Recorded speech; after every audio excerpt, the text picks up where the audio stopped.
جی آج ہم بات کریں توبہ اور اس کی فضیلت کی. علامہ صاحب تشریف رکھتے ہیں, مولانا شہریار داؤد. آپا بتائیں, ہم توبہ کر کے پھر دوبارہ سے وہی کام کیوں کرتے ہیں؟ بسم اللہ الرحمن الرحیم. السلام علیکم. اور میں آپ سب کو ماہ رمضان المبارک کے 25ویں روزے کی اور بالخصوص جمعۃ الوداع کی مبارکباد پیش کرنا چاہتی ہوں. اور یہ ماہ رمضان المبارک کی آخری شب جمعہ ہے, اور شب جمعہ کس قدر اہم ہے یقیناً میں اور آپ سب بہت اچھی طرح سے جانتے ہیں.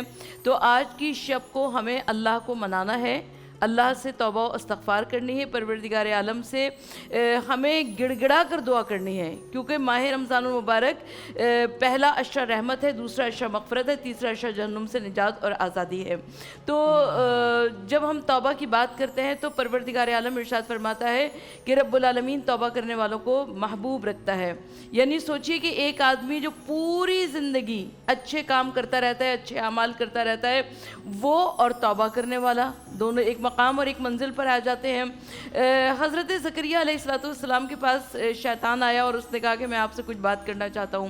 حضرت زکریا علیہ السلام نے فرمایا کہ نہیں, مجھے تجھ سے کوئی بات کرنے کی ضرورت نہیں ہے, لیکن بس تم اتنا بتا دو کہ تم نے بنی نوع انسانیت کو کیسا پایا. تو اس نے کہا کہ ہم نے بنی نوع انسانیت کو 3 گروہ میں تقسیم پایا. پہلا وہ گروہ ہے جو کہ آپ انبیاء علیہ السلام کا ہے, جو کہ معصوم ہے, آپ ان الخطا ہیں, معصوم الخطا ہیں, آپ سے کسی قسم کی غلطی کا کوئی چانس ہی نہیں ہے.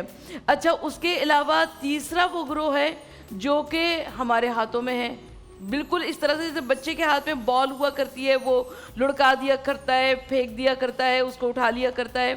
اب بچا دوسرا گروہ نفس کے بہکاوے میں آ کر, شیطان کے بہکاوے میں آ کر غلطی کر لیا کرتا ہے, لیکن توبہ کی ربڑ سے اس کو مٹا دیا کرتا ہے.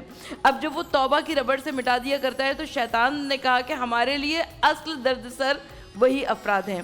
یعنی ہم کہتے ہیں کہ ہمارے لیے شیطان درد سر بنا ہوا ہے کہ وہ ہم کو بہکا دیا کرتا ہے, لیکن در حقیقت ہمارے شیطان کے لیے ہم درد سر ہیں.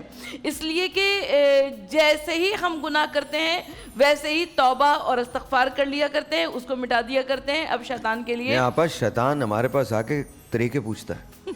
ہاں میں صحیح بتا رہا ہوں, شیطان صبح آتا ہے, طریقے پوچھتا ہے, بھائی 1 منٹ بتاؤ آج کرنا کیا ہے. گرو جی سانو بھی کچھ ہاں شیطان تو دیکھیں 30 دنوں بند ہوتا ہے, ہم آزاد ہوتے ہیں.